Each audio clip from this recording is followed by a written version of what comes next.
Jadikan host. Sudah. Ayo Cepat. ngiler, ayo ngiler. Ayo lu keur ngopi. Lagi ngunyah. Channel Nopri piye Nopri? Perkenalkan kami dari belum cuma Gladi. Ah, serius? Baiklah. Bismillahirrahmanirrahim. Assalamualaikum warahmatullahi wabarakatuh. Perkenalkan, Waalaikumsalam warahmatullahi wabarakatuh.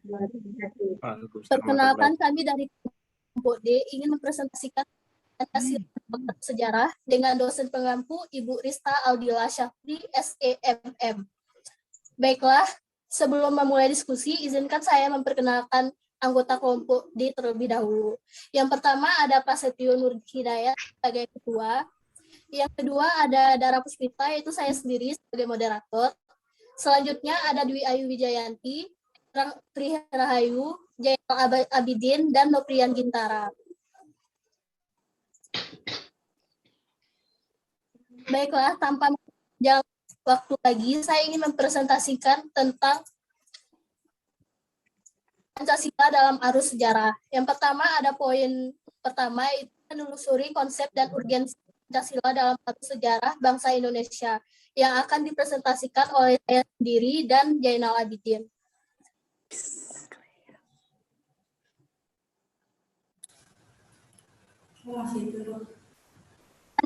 Sebagai dasar negara, ideologi dan nilai-nilai budaya dan pandangan hidup bangsa Indonesia adalah kewajiban seluruh warga negara Indonesia. Pancasila benar dan sah adalah tercantum dalam Alin keempat Undang-Undang Dasar 1945. Hal ini ditegaskan melalui Presiden Republik Indonesia nomor 12 tahun 1968. Dalam sejarah bangsa Indonesia itu terbagi dari 3 poin. Yang pertama ada periode pengusulan Pancasila, ada periode perumusan Pancasila, dan ada periode pengesahan. Periode pengusulan Pancasila. Awal bangsa itu bermula dengan lahirnya rasa nasionalisme yang menjadi awal kemerdekaan Indonesia. Dan adanya rasa nasionalisme sudah tertanam kuat dalam gerakan Perhimpunan Indonesia yang sangat menekankan solidaritas dan kesatuan bangsa. Perhimpunan Indonesia bertujuan agar bangsa Indonesia bersatu teguh menghadapi penjajah dan keterjajahan. Gerakan nasional lainnya, Sumpah Pemuda 28 Oktober 1928 merupakan momen perumusan diri bagi bangsa Indonesia. Awal perumusan Pancasila dilakukan dalam sidang BPUPKI pertama yang dilaksanakan pada 29 Mei sampai dengan 1 Juni 1945. BPUPKI dibentuk oleh pemerintah penduduk Jepang pada tanggal 29 April 1945 dengan diketuai oleh Dr. Rajitman Widoyodingrat dan berjumlah 60 anggota. Yang kedua ada periode perumusan Pancasila.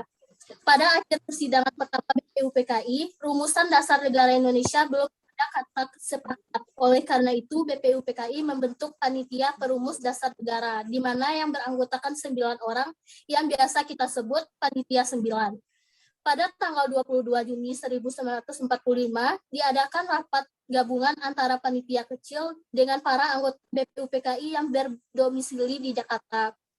Panitia kecil yang beranggotakan 9 orang ini pada tanggal itu juga melanjutkan sidang dan berhasil merumuskan calon mukadimah hukum dasar yang kemudian lebih dikenal dengan sebutan Piagam Jakarta. Dan poin yang ketiga yang periode pengesahan akan dijelaskan oleh Jainal Abidin. Kepada Jainal Abidin kami persilakan. Baik, Assalamualaikum warahmatullahi wabarakatuh. Waalaikumsalam warahmatullahi wabarakatuh. Warahmatullahi wabarakatuh. Di sini saya akan menjelaskan tentang poin C, yaitu periode pengesahan Pancasila. Pancasila dasar negara dan pembukaan Undang-Undang Dasar 1945 tidak dapat terpisahkan baik dalam proses perumusan dan pengesahan. Sejarah perumusan dan pengesahan Pancasila dasar negara dan pembukaan Undang-Undang Dasar 1945 secara kronologis. A. Tanggal 7 September 1944.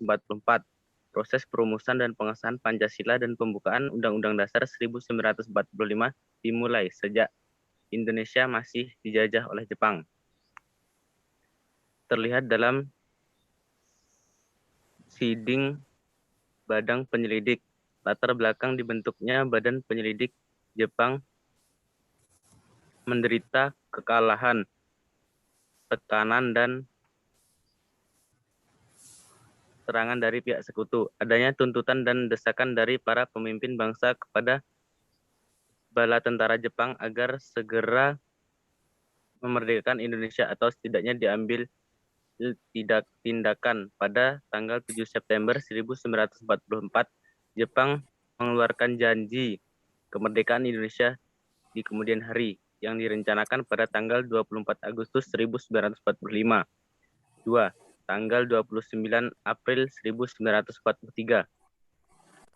Bunseikan atau Gubernur Pemerintah Bala Tentara Jepang di Jawa membentuk Dokuritsu Zumbi Kosukai, Badan Penyelidik Usaha-Usaha Persiapan Kemerdekaan atau BPUPKI. Tugasnya menyelidiki segala sesuatu mengenai persiapan kemerdekaan Indonesia. 3. Tanggal 28 Mei 1943, BPUPKI dilantik oleh Gensakai yang diketuai oleh DR Rajiman Widyodiningrat. 4. Tanggal 29 Mei sampai dengan 1 Juni. Sidang 1 BPUPKI tanggal 29 Mei sampai dengan 1 Juni 1943. Mempersiapkan Rancangan Dasar Negara Indonesia Merdeka. Prof. Mr. Muhammad Yamin mengajukan usul yang berjudul Asas Dasar Negara Kebangsaan Republik Indonesia yang terdiri dari pri kebangsaan, pri kemanusiaan, pri ketuhanan, pri kerakyatan, kesejahteraan rakyat. Dan terdapat tokoh-tokoh lain yang turut andil dalam menyumbang ide seperti Prof. Dr. Mr. R. Supomo, P.F. Dahlan, Dr. Andes Muhammad Hatta. 5. Tanggal 1 Juni 1945, Insinyur Soekarno berpidato dan mengajukan usul tentang konsepsi dasar filsafat. Demikian yang dapat saya sampaikan. Kurang lebihnya mohon dimaafkan. Saya akhiri. Wassalamualaikum warahmatullahi wabarakatuh. Waalaikumsalam warahmatullahi wabarakatuh.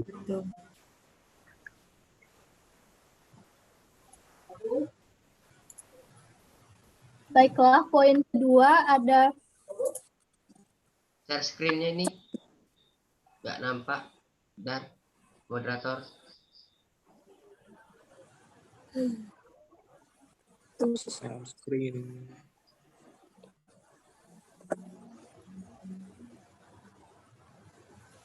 belum nampak ya? Belum. Belum. Tadi nampak, sekarang hilang. Pause dulu deh recordingnya. Nggak usah, biar lama.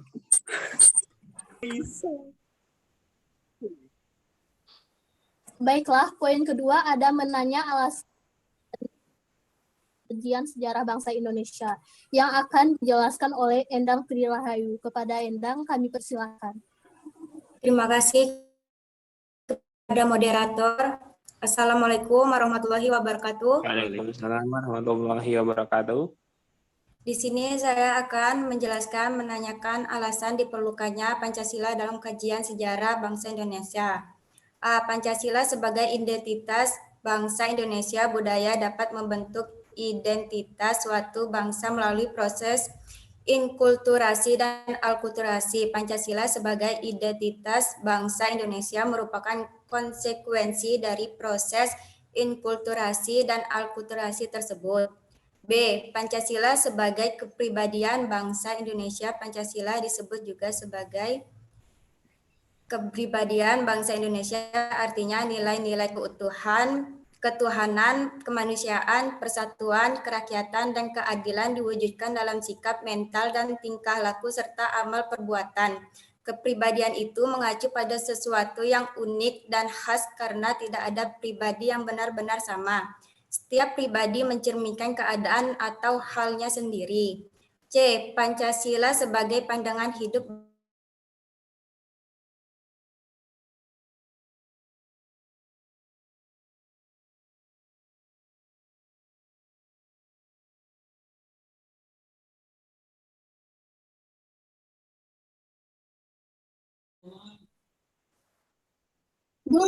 Belum, Jaina belum.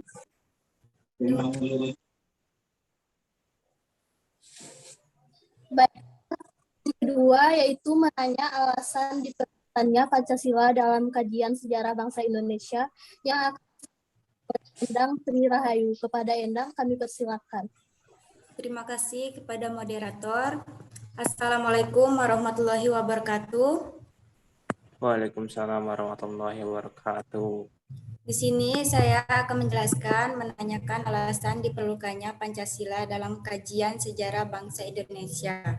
A. Pancasila sebagai identitas bangsa Indonesia dapat membentuk identitas suatu bangsa melalui proses inkulturasi dan alkulturasi.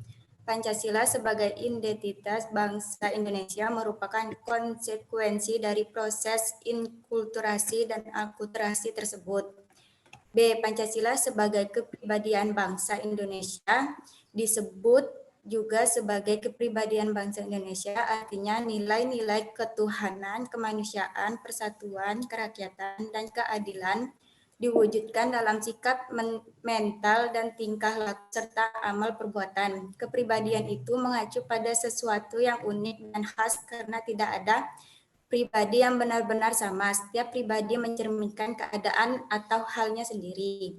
C. Pancasila sebagai pandangan hidup bangsa Indonesia, artinya nilai-nilai ketuhanan, kemanusiaan, persatuan, kerakyatan, dan keadilan diyakini kebenarannya, kebaikannya, keindahannya, dan kegunaannya oleh bangsa Indonesia dan menjadikan sebagai pedoman bermasyarakat.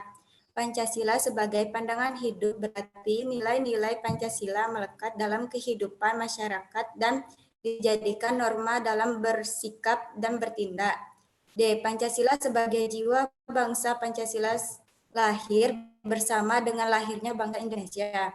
Pancasila telah ada sejak dahulu kala bersama dengan adanya bangsa Indonesia. E. Pancasila sebagai perjanjian luhur, nilai-nilai sebagai bangsa dan kepribadian bangsa yang disepakati oleh para pendiri Indonesia. Kesepakatan para pendiri negara tentang Pancasila sebagai dasar negara merupakan bukti bahwa pilihan yang diambil pada waktu itu merupakan sesuatu yang tepat. Sekian dari saya akhiri. Wassalamualaikum warahmatullahi wabarakatuh. Waalaikumsalam warahmatullahi wabarakatuh.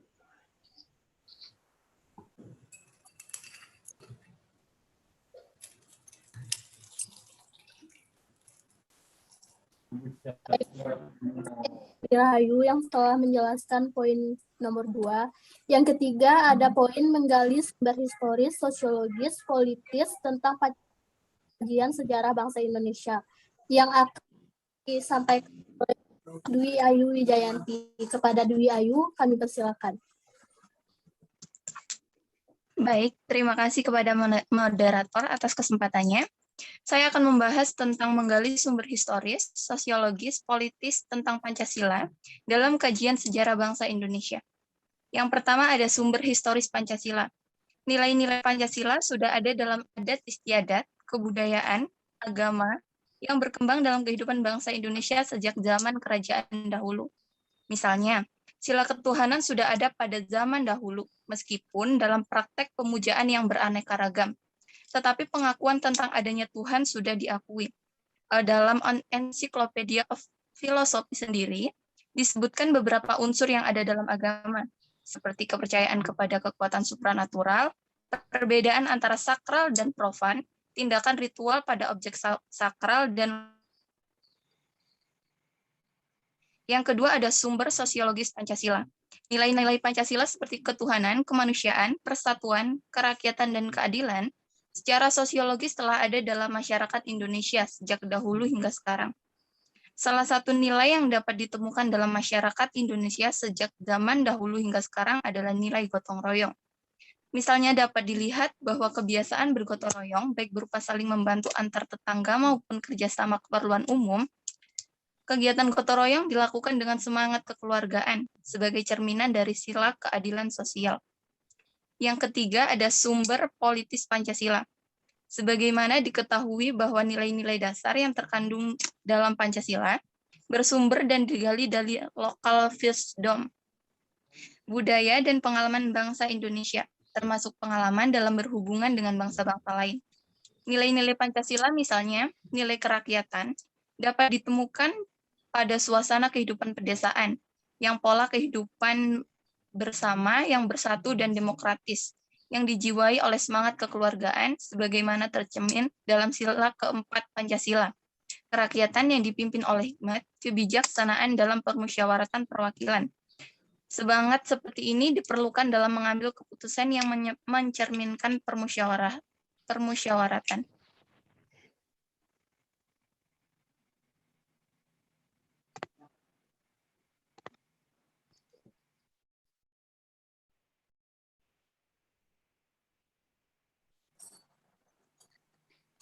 Baiklah, kepada Dwi Ayu Wijayanti yang telah menyampaikan poin nomor 3. Sekarang ada nomor 4, yaitu membangun argumen tentang dinamika dan tantangan Pancasila dalam kajian sejarah bangsa Indonesia, yang akan disampaikan oleh Noprian Gintara. Kepada Noprian, kami persilakan. Baik, terima kasih kepada moderator. Sebelumnya, Assalamualaikum warahmatullahi wabarakatuh.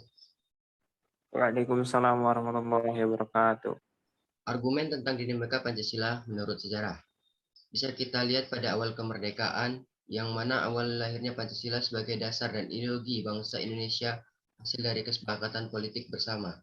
Seiring berjalannya waktu, Indonesia bergerak ke sistem demokrasi liberal, sehingga hancurnya masa Orde Lama. Orde Baru pada Orde Baru lebih cenderung ke liberalisme atau kapitalisme dalam mengelola suatu negara. Pancasila tidak pernah dicabut dari sidang Konstitut 10 November 1956 sampai Dekret 5 Juni tidak ada pencabutan secara resmi Pancasila dan menerima Pancasila sebagai dasar falsafah negara. Pada masa Orde Lama banyak terjadi penyimpangan Pancasila. Yang pertama, Presiden membubarkan DPR 1955 digantikan dengan DPR gotong royong. Yang kedua, pemimpin lembaga negara diberi kedudukan sebagai menteri. Yang ketiga, kekuasaan presiden melebihi wewenang Undang-Undang Dasar Negara dengan ditandai keluarnya keputusan presiden tanpa persetujuan dari DPR. Dapat kita simpulkan bahwa dinamika Pancasila dalam konteks sejarah mengalami pasang dan surut dalam hal pemahaman dan pengamalan nilai-nilai Pancasilanya. Inilah tantangan bagi pendidikan Pancasila di masa sekarang untuk memberikan dan menjadikan pedoman untuk mengamalkan nilai-nilai Pancasila yang berlaku. Dan banyak terjadi penyimpangan-penyimpangan lainnya. Di antaranya, contohnya, pengangkatan presiden seumur hidup oleh MPRS dalam TAP nomor 3 MPRS tahun 1960 tentang pengangkatan Presiden Soekarno seumur hidup. Hal itu sangat bertentangan dengan pasal 7 Undang-Undang 1945, yaitu presiden dan wakil presidennya menjabati paling lama selama 5 tahun. Jadi inilah peran pendidikan Pancasila sekaligus tantangan untuk memberikan pemahaman tentang nilai-nilai Pancasila agar tidak terjadi penyimpangan-penyimpangan untuk di masa yang akan datang. Mungkin cuman segitu yang bisa saya sampaikan. Terima kasih. Wassalamualaikum warahmatullahi wabarakatuh.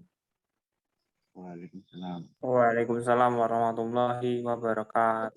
Ada poin nomor 5, yaitu mendeskripsikan esensi urgensi Pancasila dalam kajian sejarah bangsa Indonesia untuk masa depan, yang akan disampaikan oleh Prasetyo Nur Hidayat. Kepada Prasetyo, kami persilakan.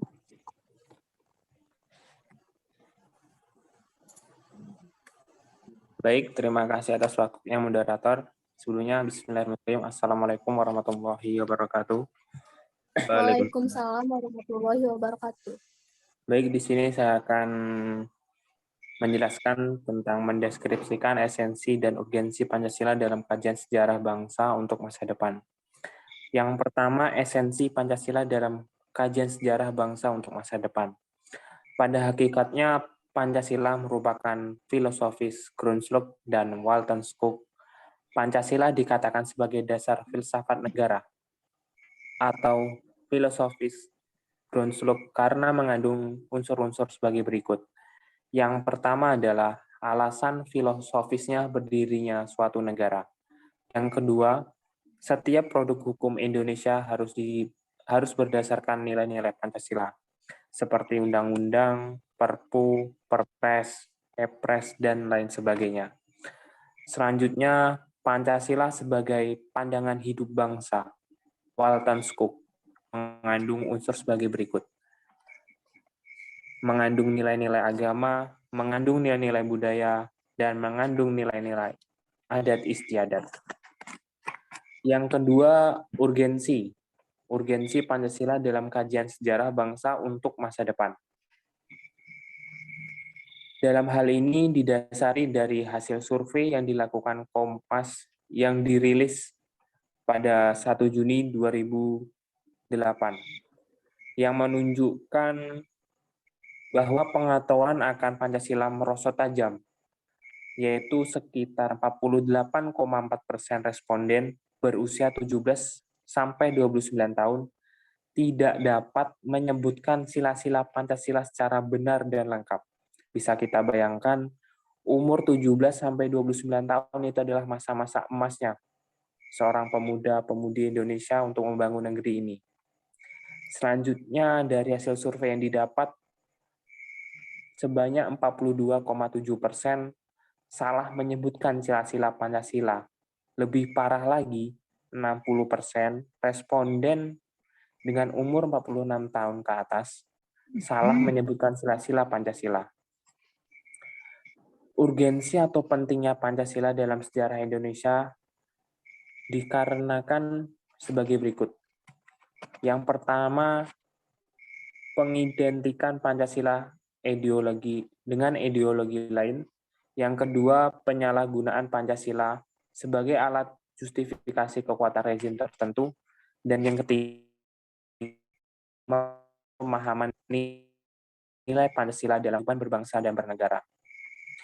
Dari data urgensi Kompas, dari hasil survei Kompas yang dilakukan pada 1 Juni 2008, ini menunjukkan tingkat rendahnya masyarakat Indonesia akan pengetahuan Pancasila. Bahkan untuk menyebutkannya saja itu banyak yang kurang benar. Jadi kita sebagai generasi muda, penerus bangsa, seharusnya bisa menjaga nama baik dari Pancasila itu sendiri, esensinya, bagaimana kita mengamalkan nilai-nilainya dalam kehidupan sehari-hari. Karena kalau saya boleh mengutip dari kata Presiden pertama kita, Insinyur Bung Karno, bangsa yang besar adalah bangsa yang tidak melupakan sejarahnya. Jadi kita sebagai generasi muda, jangan sampai lupa akan sejarah bangsa Indonesia. Bagaimana awal berdirinya, sampai awal pembentukan Pancasila, undang-undang, dan landasan-landasan lain yang menjadi berdirinya negara Indonesia ini. Sekian penjelasan dari saya. Terima kasih. Saya kembalikan ke moderator. Terima kasih kepada Prasetyo Nur Hidayat yang telah menjelaskan poin nomor 5. Dengan dijelaskannya poin nomor 5, yaitu poin terakhir, maka berakhir juga diskusi kami dari kelompok D. Demikian diskusi dari kelompok D, saya sebagai moderator mohon maaf atas kesalahan dalam penyampaian kata. Maka dari itu saya ucapkan terima kasih dan saya tutup dengan wassalamualaikum warahmatullahi wabarakatuh. Waalaikumsalam warahmatullahi wabarakatuh.